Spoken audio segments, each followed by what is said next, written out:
On the last part, the Future Trunks saga concludes. Goku and Vegeta are now more motivated than ever, actually training separately to obtain new realms of power, both going on their own specialized training. Piccolo would also train diligently alongside Frieza and Gohan. Meanwhile, Goku Black had stayed in the future timeline temporarily to help Trunks rebuild. He had also taken the opportunity to start sparring with Trunks as well. So with that, we arrived in the last arc of Dragon Ball Super, the Universe Survival Saga. Before we move forward, let's take a look at the Universe 7 team ranked from weakest to strongest. Firstly, we have Master Roshi. Afterwards, we have Krillin and Android 18. After Krillin and 18, we have Piccolo. Then we have Android 17. However, after Android 17, these next 5 fighters are all far above him in terms of power. Firstly, we have Gohan. This version of Gohan has continuously trained non-stop throughout. Then we have Goku and Vegeta. There are in fact 2 fighters stronger than them on the team. However, they are both on the cusp of unlocking new realms of power. In the second to last spot, we have Goku Black. His eligibility to participate was a little bit ambiguous. However, permission was in the end still granted by Zeno. Lastly, we have Frieza, the strongest in Universe 7.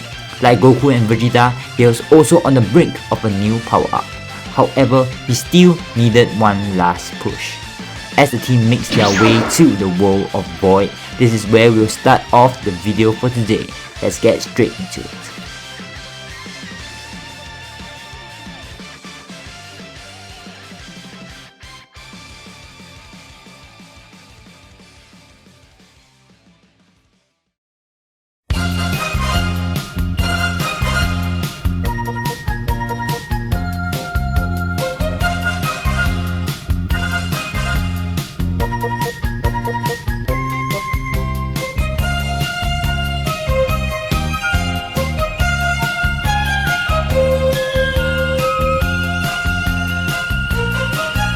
Team Universe 7 arrives in the world of Void.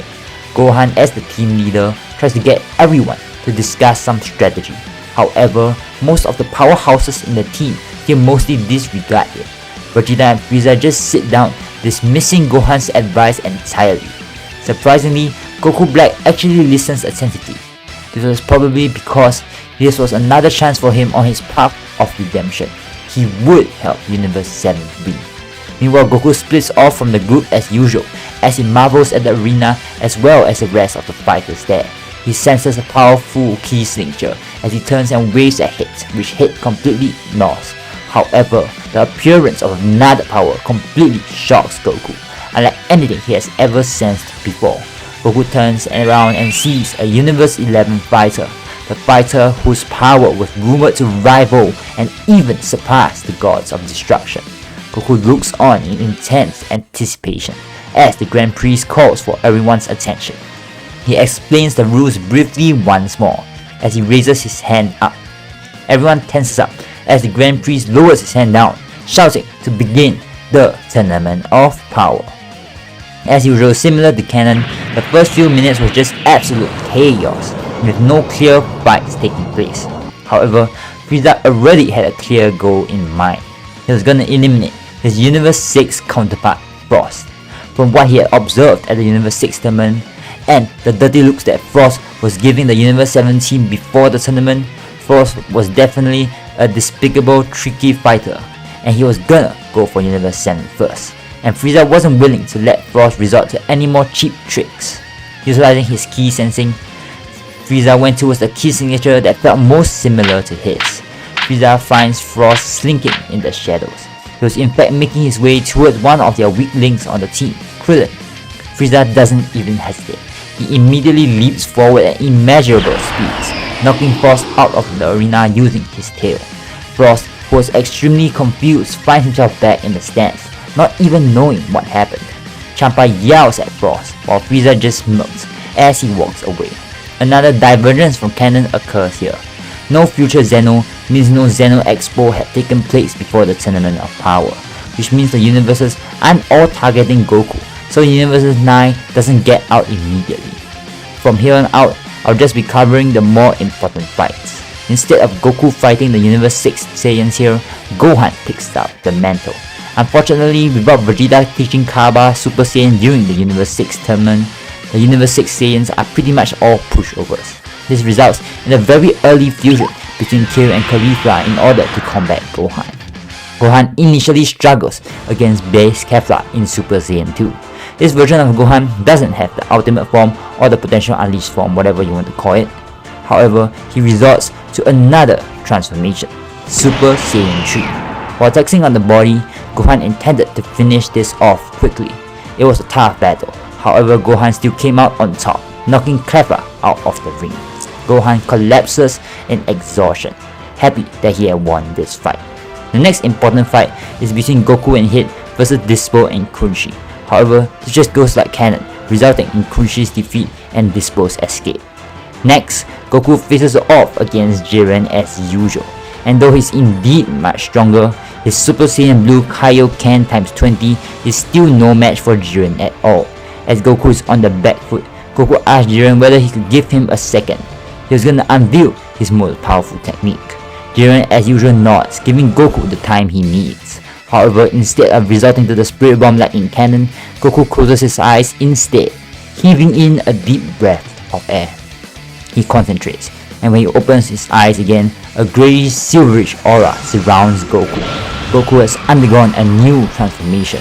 He has tapped into Ultra Instinct Omen. As usual, all the gods of destruction spectating were shocked.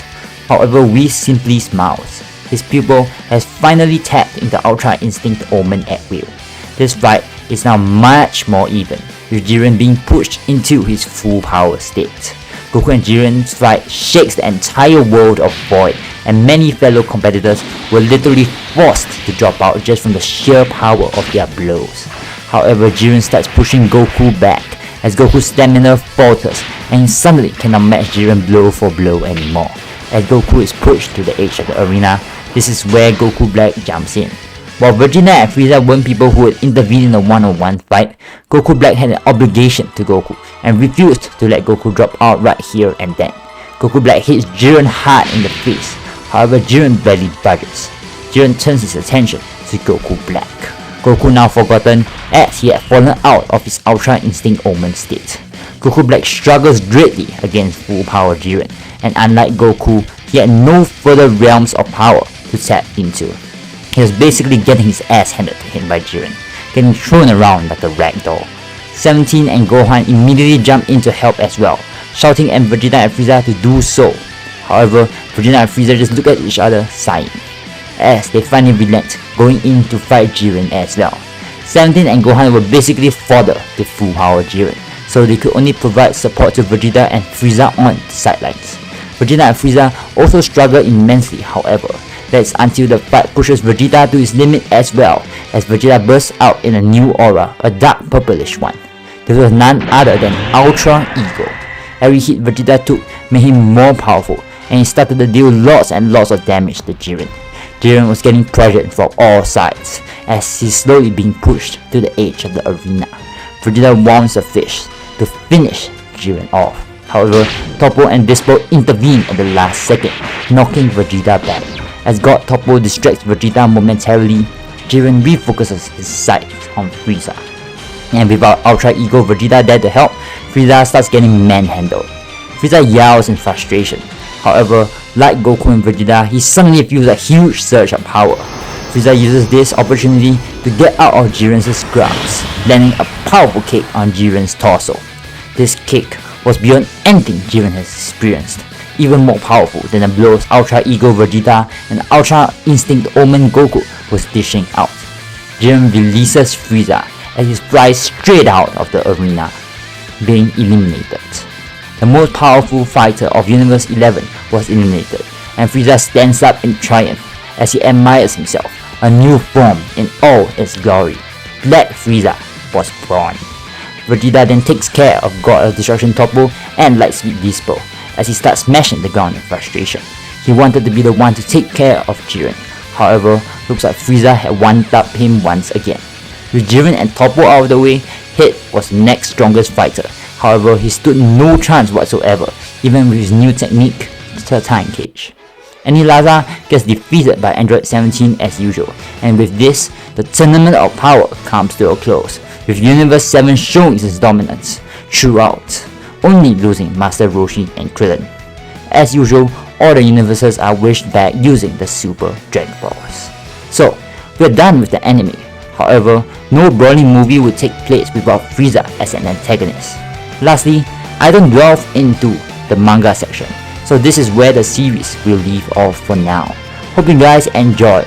This has been a wild ride, a crazy idea that I just randomly thought of. So, thank you all, and I'll see you all in the next video.